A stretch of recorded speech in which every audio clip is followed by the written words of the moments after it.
You boys know what's about to happen to you. You leave now.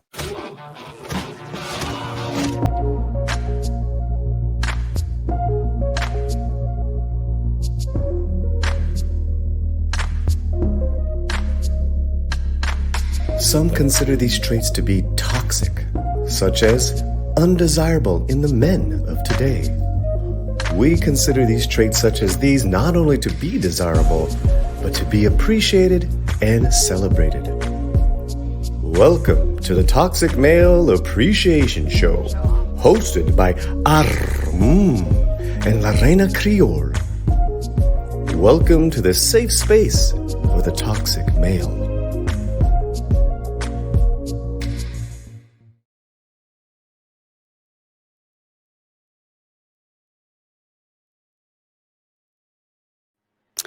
Well, hello, everyone, and welcome to my channel. I'm Lorena Creole, and of course, with me is my wing woman, her of Positive Fandom and the network. And of course, we are back after taking Labor Day weekend off for Toxic Male Appreciation, where we appreciate you, quote unquote, toxic males on this show. So how was your little break? It was pretty good. Of course, it's never long enough. However, I'll take what I can get these days. How about you? Tell me about it. I was trying to take some time off, but then a little thing called Halloween Horror Nights popped off, and I can't party like I used to, but I still party. Well, it was wonderful that you took us to the park so many times so we could see everything, Lorena. Thank you for doing that. Oh, you're very welcome. You're very welcome. It was fun. It was awesome. I cannot wait to go back probably like another week or so when the crowds kind of go down a little bit. It's such fun, and my pleasure to bring you guys along with me. So for our topic, now I am embarrassed that I did not have this guy on the roster until, of course, the premiere of Ahsoka, and of course, who we are talking about, who unfortunately passed away much too soon, would be Ray Stevenson. Yeah, this is so tragic. And even talking about it, I don't even want to believe it. I know it's true that he's unfortunately passed away, but what a loss, Lorena. What an incredible body of work he has in the entertainment industry. And certainly, you and I were huge advocates of RRR. Last year, we watched the film several times, the whole film in English, and I think it was in Hindi, or it might have been in another language, but we watched Telugu. Telugu. We certainly had a lot to say about it, and he played the villain, and he was fabulous in the film. What an outstanding actor. There's so much to talk about when it comes to Ray Stevenson still leaving his mark, even though he has gone way too early. Mm-hmm. Absolutely. I mean, this was an actor who I didn't know that I had seen in some of his other work, and I just really have to thank SS Rajamouli for casting Ray Stevenson, because he, just like you said, he did such a great job as the baddie, as the unapologetic, unrepentant villain in RRR. So many people kept remarking on that because, unfortunately, in Hollywood today, and too much of Hollywood today, villains are not allowed to be villains, to be that true foil against the hero. And that was just one of the wonderful things to see about RRR, because an unrepentant villain has to be that way, because what is more satisfying than at the end of the movie seeing the hero vanquish a villain who seems invincible? I mean, that's the payoff that we look for, and that's definitely the payoff that we got in RRR, thanks to Ray Stevenson's performance. He really did deliver, and I don't know whether this is true, Lorena, but I don't know whether there are a lot of actors who are raising their hands to play sort of colonial baddies these days. It may not be Mm-mm. sort of like anything you want to throw on your list of to do, but boy, he rocked this, and it came off as believable. And one thing that I think he really portrayed in his performance was that it felt as if you couldn't overcome this obstacle, and that certainly was something that was so important for you as the viewer to look at this and say, this is impossible, they're never going to be able to overcome this. And of course they did, but from a certain point of view, at least in the movie. Right. But it did feel quite, I think they did a good job of sort of capturing the notion of that their own people are not in charge. It really does have a different feeling to it, and he really did such a great job in this. Now, Lorena, the picture you have him in front of is a picture of him at Star Wars Celebration 2023. And I Mm-hmm. was at Star Wars Celebration 2023 when Ray Stevenson was there. In fact, I was online to see somebody. I can't remember which celebrity it was, but the celebrity meet and greet and, photographs, autographs, all that good stuff. I might have been there to see Andy Serkis on that line. And he was there as well. As you know, he's in Andor. But I hadn't even seen, of course, none of us had seen Ahsoka. So we didn't know how badass Ray Stevenson was at the time. And I was, Mm-hmm. and all I had to do was kind of turn this way, and the stage, there's like a live stage where everybody can see all the stars, and he was Right. on the stage, and we got to see him. Little did I know, just a few months later, he would literally be gone. But what an exciting moment it was to see him at this event. I'm sure the response to him as being this Jedi in Star Wars, which you and I are going to talk about in detail, was Mm-hmm. phenomenal. It was so much fun. What a great time to kind of see him on a high note, Lorena, regardless of the outcome at this point.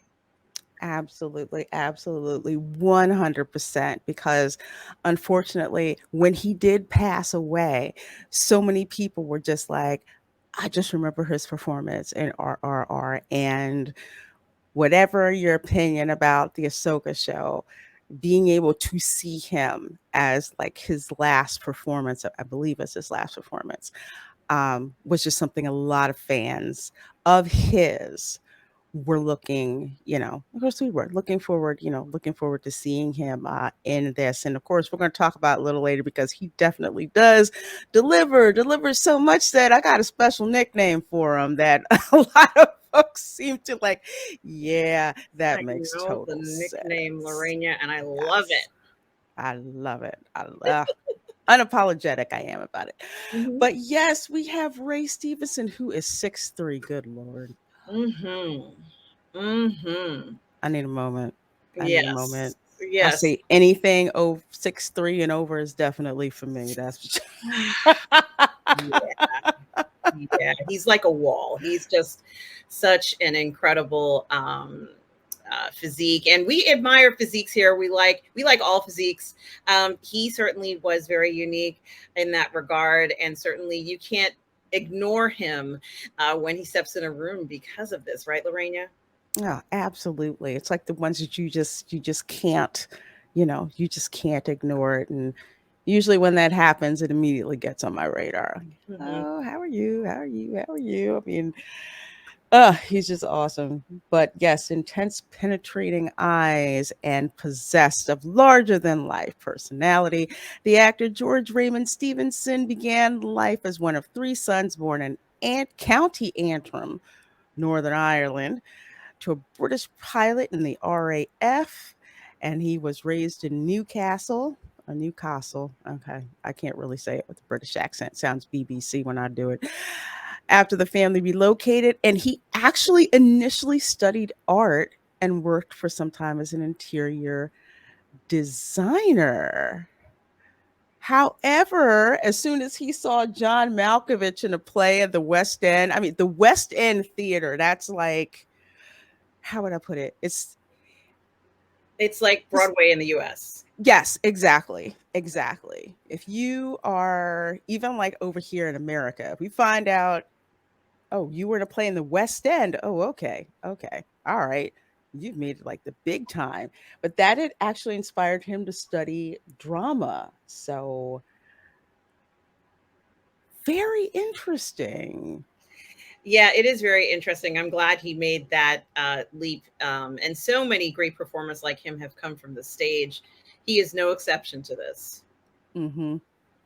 Absolutely, absolutely. And I have to say, again, just like so many other actors, especially from the UK, you can tell when they're on screen that like stage presence that they have, the likes of, let's say, of course, case in point, I'll bring up like Patrick Stewart, you know, actors who have that stage, because you have to project your personality on stage. So when you see them on film, like I remember, I think it was Avery Brooks when I talked to him.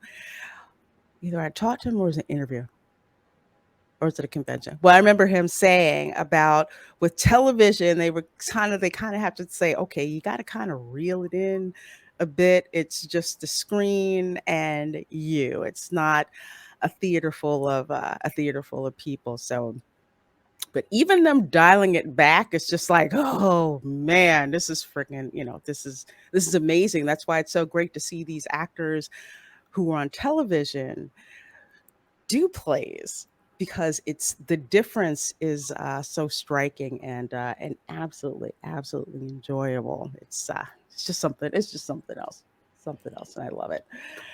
But we're gonna tap through a couple of things that Ray Stevenson has been in. One of the things we love to do on this show is not only do we put delicious looking men on the show, we also give you some intel about what they have been in, their careers, and of course, certain roles. And one of my favorites, and I can't flip and believe I did not see this one. And I should share my tab when I'm talking, is Punisher Warzone. I did not know that he played the character of Frank Castle. Mm-hmm. Yeah, he was very good in this, and certainly a lot of people are fond of his performance in this film. Have said how outstanding he was. Not a surprise. He does action. He can do action films, which is something that I think is amazing. He was in The Punisher. He was also in The Hitman and The Hitman's Holiday, which are intensive. Action films where you have to perform, you have to be strong, you have to take punches and roll with them. And Mhm. certainly it's not a surprise. He could do all of these things. He's just unbelievable in this. Absolutely, absolutely. 100%. Like I said, the only Punisher that I had seen was the one that was on Netflix, but I was very familiar with the character from Marvel Comics. So this is one that I'm gonna have to watch. I didn't finish watching the one on Netflix just because I just didn't have time. I loved how freaking violent it was. But I will definitely have to check this one out, folks. You can watch it on Prime Video of all places. So this is great. Oh god, I love this costume. I love this. Love this with like the skull, because that was his thing, with the skull, and I loved his vigilante. Oh, Julie Benz is in it. Oh, okay. Okay. I Mhm. didn't know that. I didn't know that. Let's see pictures, because we love pictures. Oh, nice. He looks so young. Oh my gosh. Does look young. It was a while ago. It was absolutely a while Yeah, ago. like 2008. Yeah. Yeah, yeah. So he's going to look younger, but it certainly doesn't take away from the experience. He was fantastic in this, and I don't know whether another film was made or whether there would ever be a follow up one, but he was just remarkable. Mm.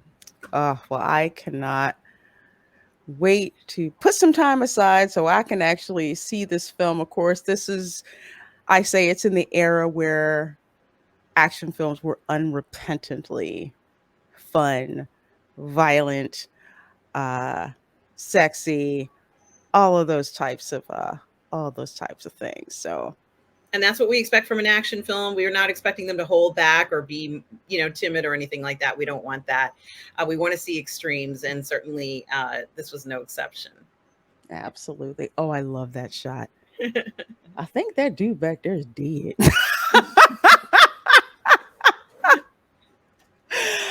Oh man. So yes, that is The Punisher from 2008. You can watch that on Prime Video. Mhm. Now the next one, and I love this freaking movie. I love this movie. If you have not seen this film, you have to. It is so hilarious. It's so much fun. Makes fun of the cop movies, the cop films where it's like like the buddy cops, like Bad Boys. They had I think it was no was I think it was Samuel L. Jackson and The Rock. I think it was them. Let me go down here. Because it was freaking hilarious. I think there was also one with I can't remember this actor's name. Yeah, it was Dwayne Johnson and The Rock and Samuel L. Jackson. Like they were the guys. And let's just say something happened to these. Oh, fuck. I'm not going to spoil it because it was freaking hilarious. It was What happened? Remember that part? It was excellent comedy. Certainly, as it says in the poster, New York's finest were busy. This is meant for you to laugh your butt off. It just really was very funny, and I think they did a good job. And we're kind of missing out on films like this because people can't take a joke anymore. So No. And it's a shame because being able to take a joke is what makes all of this, just so much fun. And Roger Wesley, let me see if they have a picture of him. Okay, so here's his quote. They don't have a picture, but I love this quote. So he plays Roger Wesley. There are three things I love in this world: Kylie Minogue, small dimples just above a woman's buttocks, and Alan Gamble says beautiful features. And then he says, and the fear in a man's eye when he knows I'm about to hurt him. Oh, I love it. I love it. You know what? This movie, you gotta check it out. You gotta check it out. It is so much fun to watch. I can't wait to look through and find his character. It must be like a quick bit part. You know how it is when they have some kind of famous actor or semi-famous actor and they bring him in for that particular bit part. So Yeah. I'm gonna have to find that, and I'm gonna have to clip that. There's just certain things that you need to clip. Yep, there's Samuel L. Jackson and The Rock. It's funny. Check us out. This is funny. Find Ray Stevenson's line in that because I can't. I remember hearing it, and then the delivery was just great. Just great. So you can watch it on Freevee. So it is free. You can. Dang, we may have to have a watch party for this. We're gonna one. have to watch this. We're gonna have to because they're even in an old school car, so we're gonna have to watch this. Yeah, That's a metal car. Yeah. We're gonna have to watch this. with the like. Yeah, that's right. With you have to push in the thing and open the door, or put the key in the door, and let's watch this. There's none of the automatic. No, Nah, this is no old automatic school. crap. Yeah, this is old school New York car, cop car, undercover cop car, Yes, which is yes, usually a that's Lincoln Town car at that time, but they got a cool car, so I don't know. But and I also wanted to mention, and I was talking to you about this just a few minutes ago, Lorena, that Ray Stevenson is not a movie, but it was a very popular series on HBO called Rome. And this series starts off with Polly Walker, who's like completely nude in the show. It's very raunchy. There's a lot of sex in it. There's just, it's over the top. What would it be like to live in at that time? And he plays a very important character in the story, Titus Pulo, who is really important. And I have to say that series Rome pushed the edge of what you could do with sort of a Roman style story.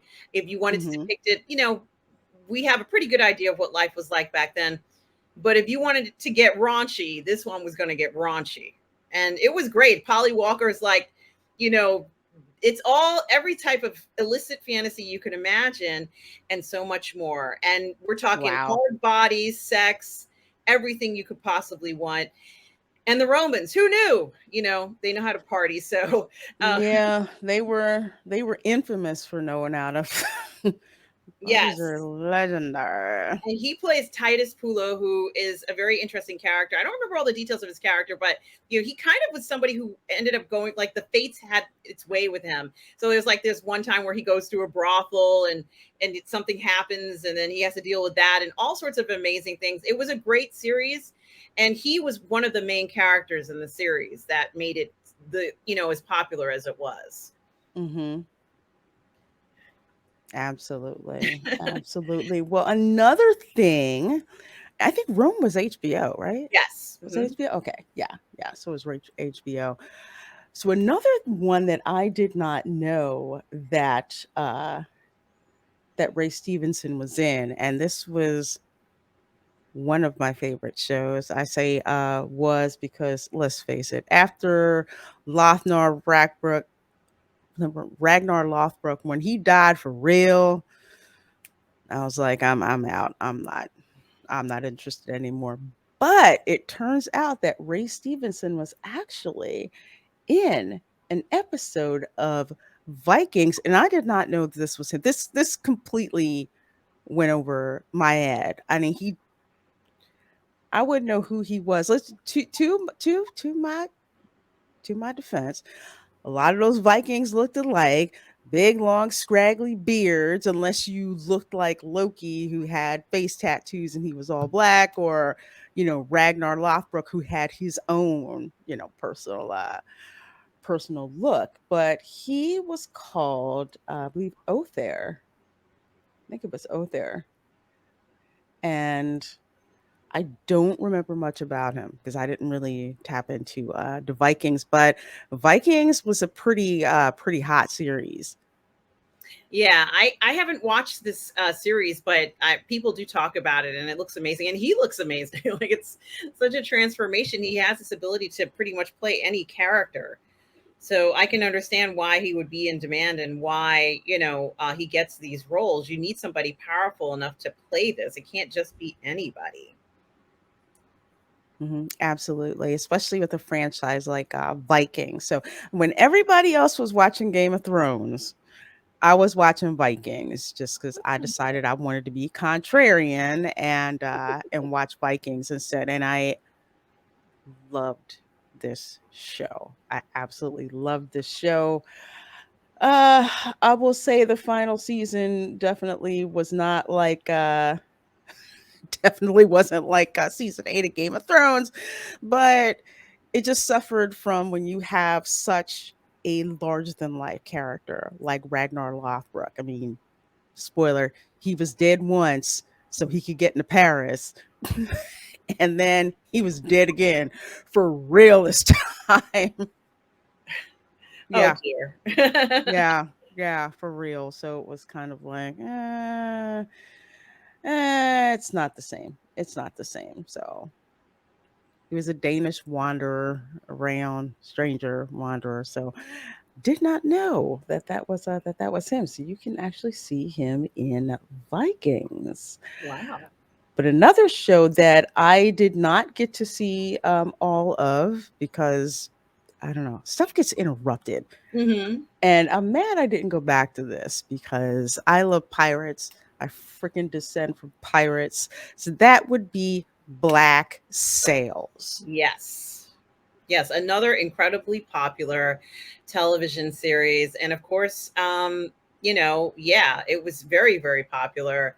And not a surprise, it is about pirates, or at least it says 20 years prior to Ray Lewis Stevenson's classic novel Treasure Island. So certainly, it's exciting to do a series like this. It was very, very popular when it Hmm. was on.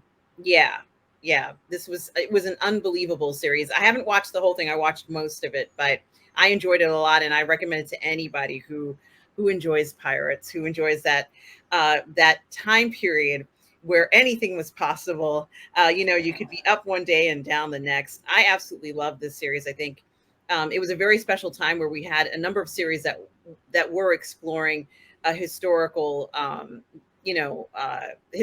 themes like Turn, which you and I have spoken about Yes. before. I think this was equally impactful, certainly entertaining to watch. And, not enough is really even made about this time or about these topics, because it's not so easy for everybody or every writer to tackle what it means to talk about, islands and the people who were there. There were so many different situations. I think they did a great job of attempting to tackle that. So certainly it is one of the best programs ever made, I think, about pirates, Black Sails. Well, I am definitely going to be watching this because, again, it's like with my family history, and of course, anywhere up and down what's now, the modern American East Coast and the Gulf of Mexico, notorious for piracy. We love the pirates are legends here because Mhm. when you had powers like Spain, like the British Crown, and a lot of it was very how would we say it, stratified by class. Didn't matter who you were to be a pirate. And a lot of them, they had freedom that they didn't have before. Yes, they had a very, very rough life. It was not easy being a pirate. Pirates were not quote unquote nice guys, but they had freedom that they did not have within society. So just the way that they would, ransack ships, yes, because England had their sanctioned pirates, They're aka remember the privateers. privateers with the letters of marque. That's right. That's That's what right. that's what they had. Just like we will pay you to sack the Spanish treasure fleet soon Hmm. as it leaves St. Augustine. That's why the British burned St. Augustine. Francis Drake, we know him as El Drac. He burned St. Augustine. And a lot of those British captains, whether they were in service or not, made a tidy profit privateering, Mm-hmm. because of the legalization of their, really profiteer by stealing ships and taking prisoners, making fortunes off of this. So there was that as well. They got different advantages because they had a legal term for it, as you said. Yes, they did. They had an extremely legal term for that. And also, I was trying to find his pictures. I think that's him, right? Yes. Yeah, that's him. That's him. Um, if you think that treasure ships are a thing of the past, okay, you will see plenty of people up and down the Florida coast with metal detectors going out with ships trying to find sunken treasure. And depending on which one you find, because there's only certain people that are sanctioned to go down there, you get contacted by either the French or the Spanish government, or sometimes both, because you're trying to figure out who exactly owns it. Because these were ships that were loaded with and fine items, and pirates could make a very, very tidy sum by Absolutely. uh by getting it. But I love how he's outfitted. This is literally like what I've seen at the Pirate Museum in St. Augustine. Yes, there's Florida has a ton of pirate museums. You got to go if you're in the state. They're one of the coolest things to check out. You find out how pirates lived, how they dressed. They were very flamboyant with this. If you had to have a frock coat, the more pimped out your frock coat was, the richer you were, as a pirate, and everything down to the details is, it's just something It's else. So impressive. It's impressive that they did what they did. And of course, they're very experienced sailors who knew what they were doing, but also knew that the odds maybe were actually in their favor a lot, between the I'm not going to say seas that were not necessarily full compared to other areas, as well as weather conditions, very special circumstances that they were privy to. So yeah, it's very interesting to look at that dynamic of how they pretty much had their way during this time period. Yeah. Yeah. Pirates are very, very a lot of them are seen as heroes here in America. Let's just put it this way. Tampa has a parade every year called Gasparilla, where they reenact, the pirates coming into Tampa Bay, and it is basically it's like Mardi Gras except on water. That's wonderful. Yeah, check out the YouTube videos. It's hilarious. Absolutely, absolutely hilarious. Speaking of hilarious, I did not know that Ray Stevenson was in the Thor films. Yeah, I don't know what role he played in that. Does it say? Let's find out. Let's find out. Volstagg. I bet you as soon as I see this picture, I'll know who it is.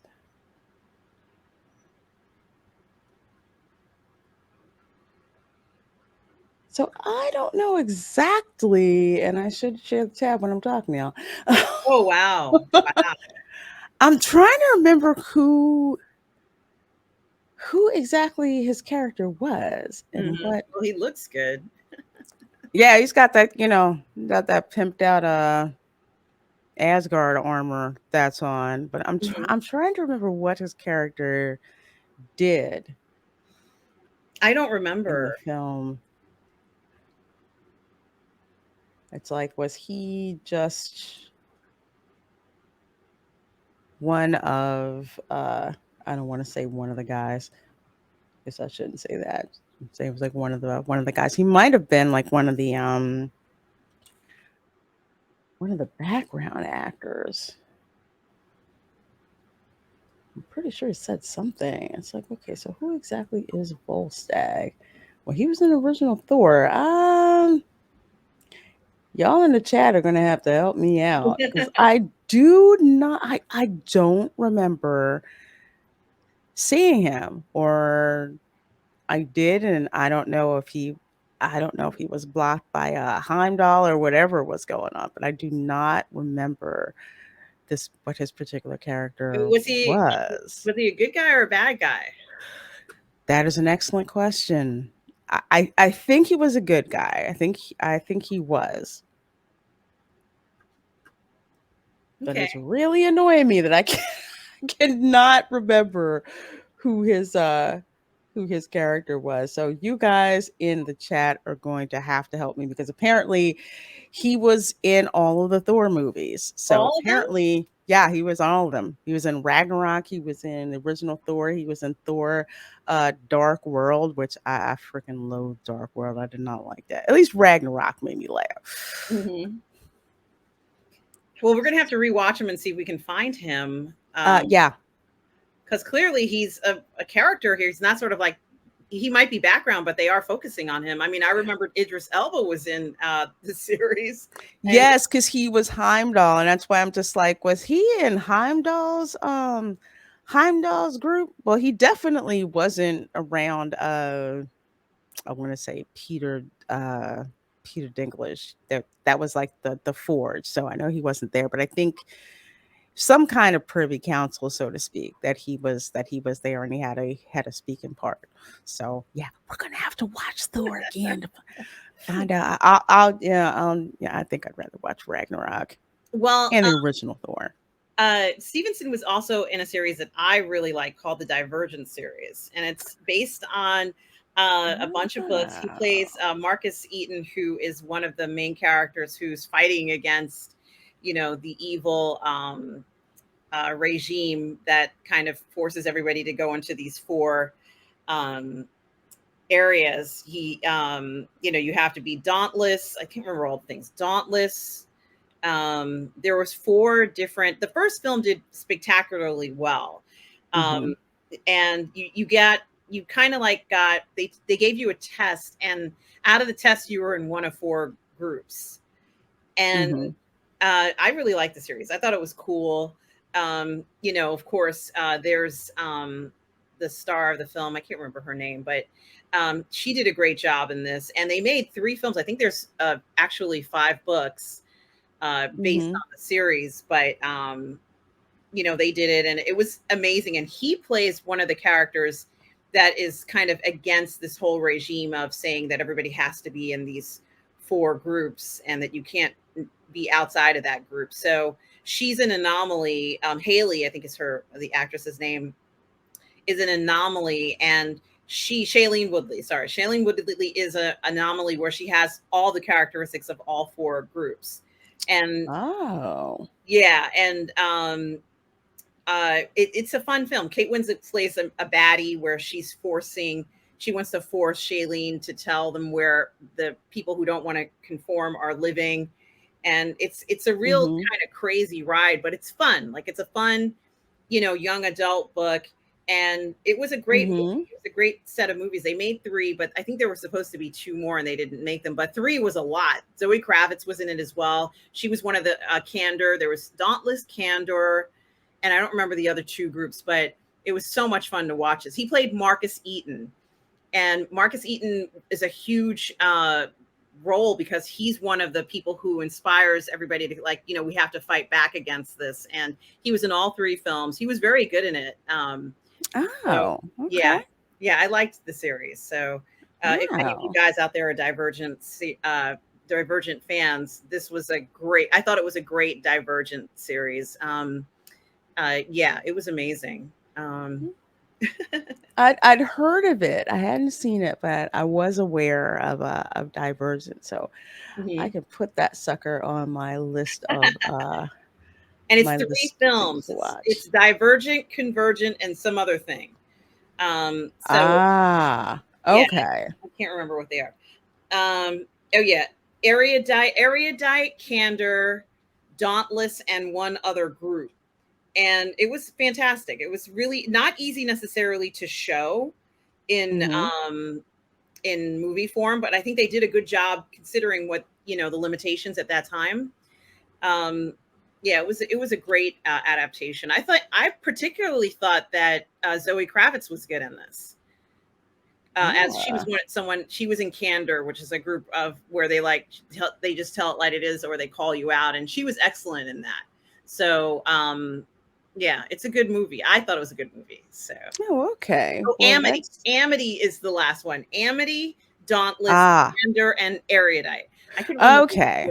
the 4 groups, but it's not that Okay. important. But the point is, Marcus Eaton is one of the people who says, no, you don't have to live in these groups, and they're trying to control you guys. It actually gets very, very bad for all the groups, and so they have to fight back and try and find a way to, not be suppressed by Kate Winslet and the regime. So it's good. It's a good movie. Okay. Well, Yeah. that's gonna have to go on the list for me to check out. I have so much to check out. This is one that I have to get back into Oh, watching because the Medici family has fascinated me ever since I heard about them in history class. Just how I can't even darn just describe just how nuts this family is in history.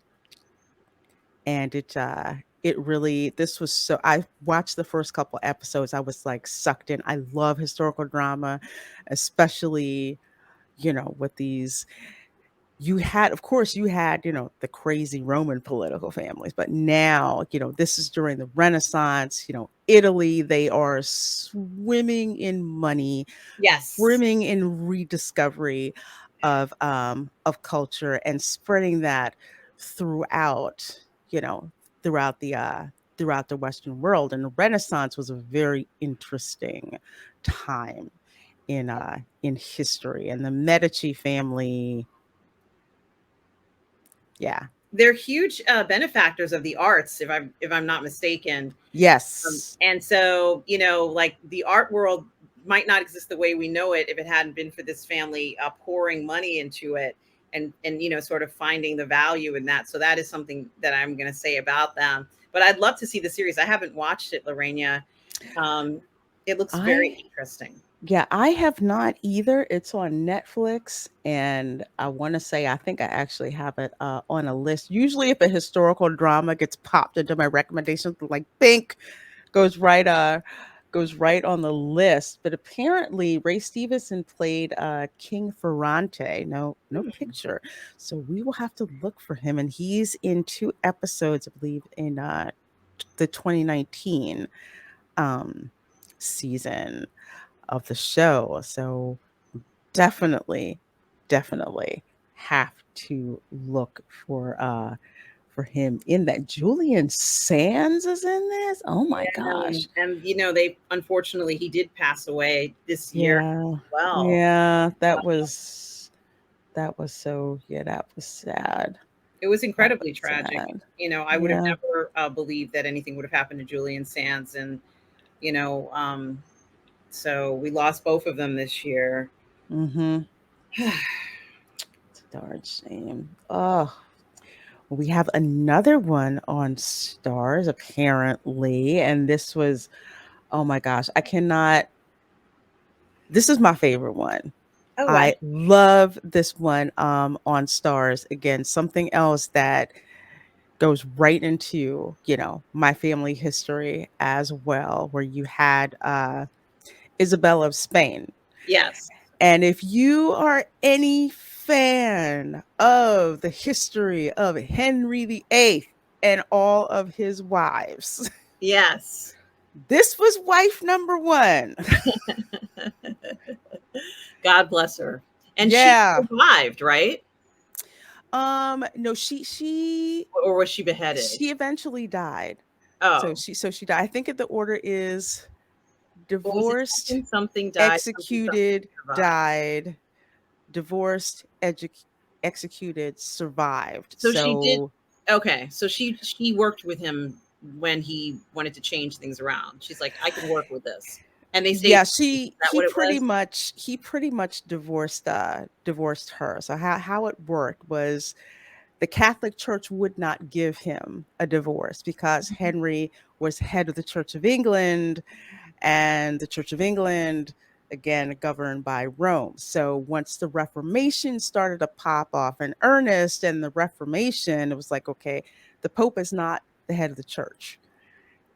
When the Reformation popped off, and that's what happened, that's how Henry was able to get his divorce from Queen Isabella. They basically separated from the Catholic Church and became the Church of England. He became the head of the Church of England, Anglican Church of England. So he got his divorce from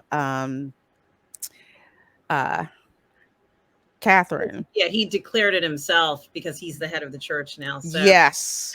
So he could do that. So he divorced Catherine, married his mistress, Anne Boleyn. So she was the one that got her head cut off. Go watch the Tudors. Daggone it, go watch the Tudors. So she was beheaded.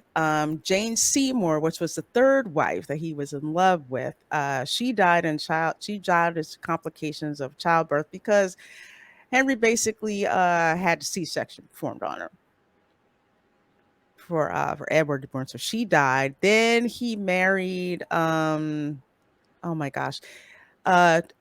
She was German. I'm blanking at Catherine of Anne of Cleves. Sorry. Oh my gosh, Anne of Cleves. Anne of Cleves. So she was German. Again, to cement the whole thing because the Reformation actually started in Germany. And let's just say that was the original catfish. And they kept saying what she looked like, and they really kind of lied about what she looked like. And then when she got there, Henry was not happy about it. And I believe that's when was it Tom? No, it wasn't Thomas More. Oh my gosh, I'm blanking on who it was. He basically got sentenced, lose his head, because of that. But with Anne of Cleves, he was basically on good terms with her. I know I'm like doing history right here. Ray Stevenson was in this, daggone it. I wonder Mhm. why. He was, oh my gosh. I know I'm making y'all dizzy. I apologize for No, that. it's all good. It's all good. I apologize for that. I'm gonna have to look in the. I think I'm gonna have to look in the whole cast to find Now, out where he is. and I did mention it earlier that he does action. Of course, we talked about The Punisher, but there are Hmm. two films of significance that he was in recently. Was The Accident Man, which is a huge action film starring Scott Adkins. You probably remember Scott Adkins from John Wick 4. He plays a chubby guy. He wore that suit. Hmm. He fought John Wick, and he's at the card tables, like at the card table, but he's wearing Yes. a prosthesis and all that sort of stuff in the role. Uh, and Scott Adkins is the star of Accident Man, but Ray Stevenson was also in that film, and he was also in the follow-up film that came out last year called The Accident Man's Holiday, which was also a big hit in the action world. So it is very interesting that he seemed to excel in so many different types of roles, Lorraine. Absolutely, absolutely. In King James, I remember this. I remember that in the Spanish Princess, because people were not particularly pleased with King James.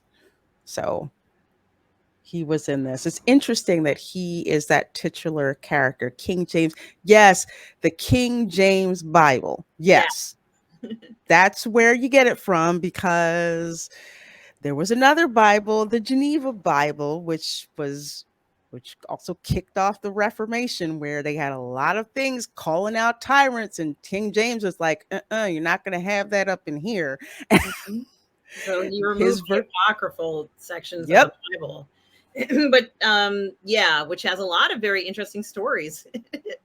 I kind of like the apocryphal part, but yeah. King James was like, no, you're not going to be talking smack about me, which is why in the American British colonies, the King James Bible was the only acceptable Bible. So that's why the King James Bible is prevalent. And I didn't know anything about the Geneva Bible until I went to the Pilgrim Museum and found a copy of my 11th great grandfather's Geneva Bible, also known as he was John Bradford. I did not even know that Bible existed until I saw it in a museum. I'm like, well, why is the King James Bible so prevalent here? Yeah, that's why. That is amazing. That is That's why. amazing. That is so amazing. That's fantastic, Lorraine. And it's you've got to make some videos about that history part. Yeah, it's a lot. It's a lot, and I need to be retired. So I have time to do it. So of course, two more things that we're going to go through. This one, of course, RRR. And my computer just decided to say, guess what? I don't flipping like you anymore. Oh, This film, I mean, we've done a watch party for it. We've talked about it. So many people have seen this movie thanks to it being on Netflix. And in addition, to the performances by NTR and Ram Charan, yes. Ray Stevenson's is right up there. They are both amazing actors, but the way that they can play off of Ray Stevenson as the baddie is some of the best cinema that that I have ever seen. And when Ray Stevenson gives that speech about why are you going to waste a bullet? To paraphrase, basically, why are you going to waste a bullet on a brown person? And he literally breaks it down about where this thing came from, where it was made, and how it got over there. It was just like the way that he delivered it, just the and it's necessary to portray this in this particular film. The absolute disdain and hate that comes out of that performance is why that not only sticks with you, but let's just say it's important to the end of the film. Absolutely. And as we were talking about earlier, it did feel, even despite the victories, it still did feel as if, this oppression was so impossible to overcome. You and I didn't know it was going to happen when it came to this plan, Lorena. I mean, both you and I were like, oh my gosh, when let's say the Lions There were he is. early. That was freaking cool. Yeah. He was awesome. And I don't really think there are, as I said before, I don't think there's a whole bunch of actors who are like, yeah, I want to play a colonial oppressor. I don't think it's necessarily in the list of roles that a lot of people want to play, but boy, he played it flawlessly. It was amazing. You needed somebody who was believable in this role, and he certainly was believable. He really was. And it's interesting because even in like plays, especially in Shakespearean plays, to be able to play the villain, it's like my acting chops are so good, I'm gonna make you hate me. It was at a time in Hollywood. It was like I get to play a baddie. Oh, they get to have fun. Go back and watch the action films from the 80s. Okay. Hans Gruber. That's all I'm gonna say from Die Hard, just to make you, hate them. And it's just like the performance is so good. I don't even know you and I hate you. But that was part of the acting chops, that type of thing. And I love that this film preserved the unrepentant baddie and villain. And like you said, that's not really high on someone's list. Hey, I want to play a colonial oppressor. How about that? Yeah, it's not. And, it had to be believable. He certainly did look like he was not going to yield. And, I like that about him. I just still can't believe we've lost him, really, when he just seemed to be getting better and better all the time, Lorena. Mm-hmm. Absolutely. Absolutely. I'm And trying in to. Star Wars Ahsoka, he is remarkable as Balin Slot, I think is the last name. Um, he's just unbelievable in that. In fact, he was one of the characters when I first saw the series where I said, yeah, they needed him in this. He has such an incredible presence. He's just amazing. As I said to you before, and I'll say it again, if that guy came by and said, yeah, this is what we're doing, I would just jump on the back of that motorcycle and hold on tight. I don't care what the destination is. I want to go along for the ride. He can be the master. I am totally fine with that. Yes to everything. I would like 100% agree. And I'm gonna go through these pictures because daggone it, it's worth it to go through them. I have a nickname for him. Yes. And what is that nickname? That nickname is Sith Daddy. Yes. Yes. He is the daddy. Yes. Yes. It's like corrupt me harder, please. Mm-hmm. Seduce me. Make me turn to that side. I am with you all the way. I'm not asking any questions. I don't care. No. No. I'm like, what light side? I don't care. That's right. That's right. Certainly seductive, certainly powerful. And in this last episode that I saw him in, as he just smooth talks himself, as he tells Sabine, it's kind of a spoiler, as he tells her, I know you want to find Ezra. Don't worry, baby. I got you. It'll be okay. You come on over with us and you'll see your baby again. And it's like, you just know something bad is going to happen because she said yes, but it doesn't matter because I would have done that and not looked back. I love it. I love what she did for love. I love, you know what? If loving this guy is wrong, Sabine doesn't want to be right.